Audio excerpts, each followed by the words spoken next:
Garages are strange places, aren't they? Not just a home for your tools, bikes, or those dusty boxes of old keepsakes. No, there's something else about them. Something darker. They're like forgotten corners of our lives, holding secrets that no one talks about. And tonight, I decided to uncover those secrets in my own garage. I had no idea what I was about to stumble upon. It started as a casual evening. The hum of the streetlights outside, the quiet creak of the garage door as I opened it. It all felt mundane. But as I stood there, staring into the dimly lit room filled with shadows and shapes, a strange chill ran down my spine. Have you ever felt like you're being watched? That's the feeling I couldn't shake. It was just me in a cluttered maze of old boxes, forgotten tools, and items I hadn't touched in years. But something about the way the shadows moved, or didn't move, made my heart race. I flicked on the overhead light. It buzzed for a moment before settling into a dull, flickering glow. The corners of the garage remained dark, untouched by the light. For a moment, I hesitated. I almost walked away. But then I saw it, a trunk. It sat near the back wall, half buried under old tarps and dusty blankets. I didn't recognize it. It wasn't mine, or at least, I didn't remember owning it. Curiosity got the better of me, so I began to dig through the mess around it. As I pulled away the layers, I noticed strange carvings on its wooden surface. Symbols, faint but deliberate. What was this? The lid creaked as I pried it open, and the sound echoed unnaturally in the small space. Inside, there were objects that didn't belong together. A cracked pocket watch, a tarnished mirror, and a doll. Its porcelain face was cracked, one eye missing, the other painted in an unsettling, lifelike way. I picked it up, and immediately, the temperature in the garage seemed to drop. I told myself it was just my imagination. I mean, what could a doll possibly do? But then I noticed something else. There was a faint humming sound. It wasn't coming from the doll. It was coming from deeper in the garage.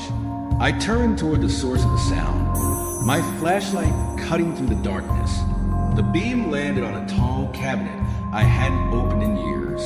Its doors were slightly ajar, as if beckoning me closer.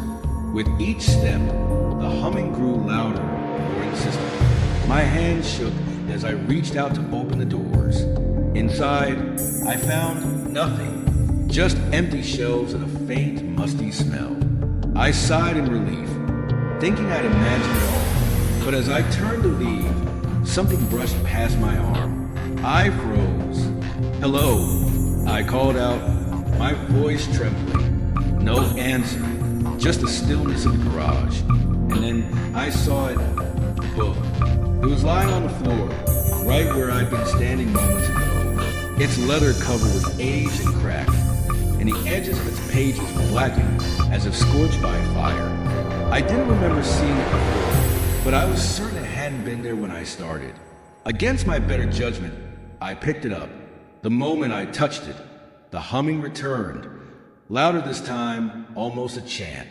I flipped open the cover and saw handwriting that didn't make sense, symbols and phrases in a language I couldn't read. But the more I stared at the words, the more they seemed to make sense. I don't know why, but I started reading them out loud. The air grew heavy. The flickering light overhead went out completely, plunging me into darkness. My flashlight sputtered and died, leaving me surrounded by an almost tangible blackness. And that's when I heard it, a whisper. It was faint, like a breeze brushing past my ear. But it wasn't just one voice. It was several overlapping, speaking in hushed tones. I couldn't make out what they were saying, but they were coming closer. I fumbled for my phone, desperate for light. When the screen finally lit up, I saw them, shadows moving along the walls. Even though there was nothing to cast them, they writhed and twisted as if alive, and they were all converging on the trunk. I wanted to run, but my legs wouldn't move. I was rooted to the spot, watching as the shadows poured into the trunk, filling it with a darkness so deep it seemed to swallow the air around it. And then, just as suddenly as it began, it stopped.